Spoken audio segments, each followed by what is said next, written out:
अस्सलामुअलैकुम friends, global birds lovers में खुश आमदीद। दोस्तों, birds looking for new shelter के सिलसिले की आज शॉर्ट सी वीडियो लेकर आपकी खिदमत में हाजिर हूँ। दोस्तों, आप लोग आज की वीडियो में देख रहे हैं ग्रीन रिंगनेक पैरट का एक पेयर अवेलेबल है। ये एडल्ट पेयर है, यंग पेयर है, बिल्कुल रेडी टू फर्स्ट ब्रीड है। इंशाल्लाह नेक्स्ट सीजन में ये आपके पास ब्रीड करेगा। इसकी डिमांड सिर्फ़ और सिर्फ 10,000 रुपये की जा रही है। इरफान भाई के पास ये बर्ड्स मौजूद हैं। इनकी लोकेशन है new Karachi sector 5F near Sindhi hotel. Screen पर इनका नंबर मौजूद है। दोस्तों, ये पेयर अगर आप लोग लेना चाहते हैं तो ब्रीडिंग पर्पज़ के हिसाब से है। ये वाइल्ड पेयर है, टॉकिंग या टैम बर्ड नहीं है ये।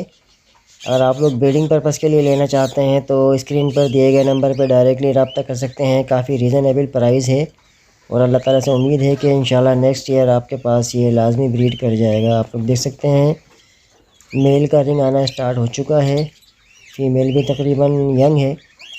तो बिल्कुल समझ लें कि ये इस तरह के अगर आप पेयर लेते हैं तो इजीली वो सेट हो जाते हैं, बजाय इसके कि आप ब्रीडर पेयर लेते हैं। तो ब्रीडिंग पेयर में अक्सर ऐसा होता है कि बाज़ औक़ात फ़ीमेल हीट पर होती है, वो मेल को मारती है। तो इसमें इस तरह का कोई मामला होगा नहीं। Thanks for watching. अल्लाह हाफिज़।